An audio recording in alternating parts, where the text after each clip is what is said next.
the standing committee is now coming to the last stages of preparing its report and giving its report on a bill that you all have been waiting for over 6 years, and hopefully by the end of this year, if all goes well, if the changes suggested by the standing committee are not too dramatic, then we will be able to steer the bill through Parliament, and you will finally have a new generation, state-of-the-art, user-friendly Companies Act, which will presumably guide us for the next decade or so.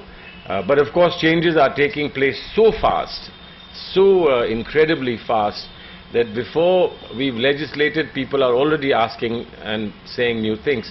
And I'll give you an example. Since Mr. Narang is here from the banking sector, the approach of RBI and the banks about remuneration is completely different from what we thought the approach on remuneration was across the board amongst corporates.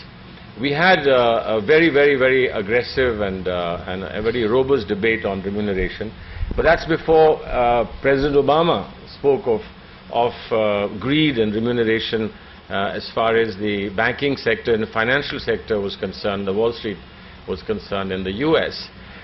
People have reflected on this, and there are different views.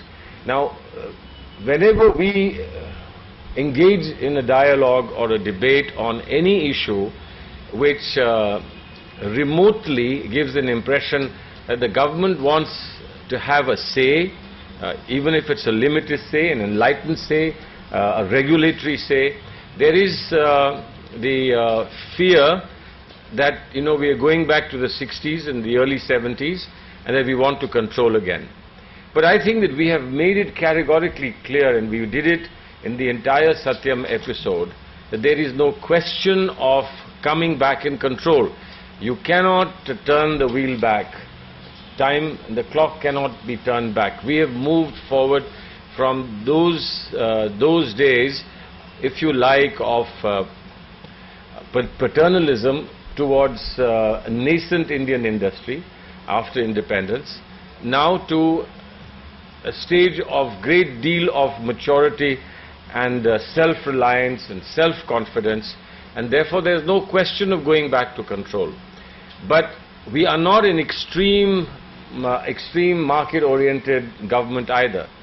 We have, and I think the world over this is accepted, that without necessarily being left-wing socialist, committed socialist of the 1960s model, you can have a socially active government.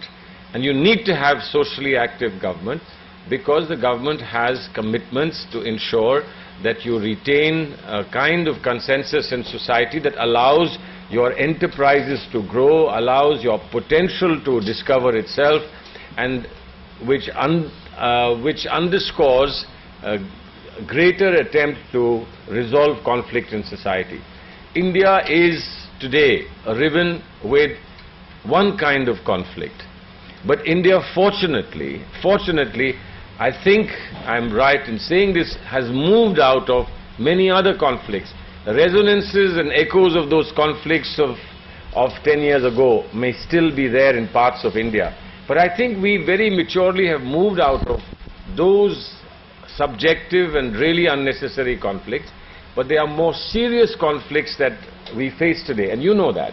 Those of you who are working and have projects or ambitions for areas which are today disturbed by left extremist movements, you know that this is something that we have to resolve, and that governments alone cannot resolve this matter. We have to do it together.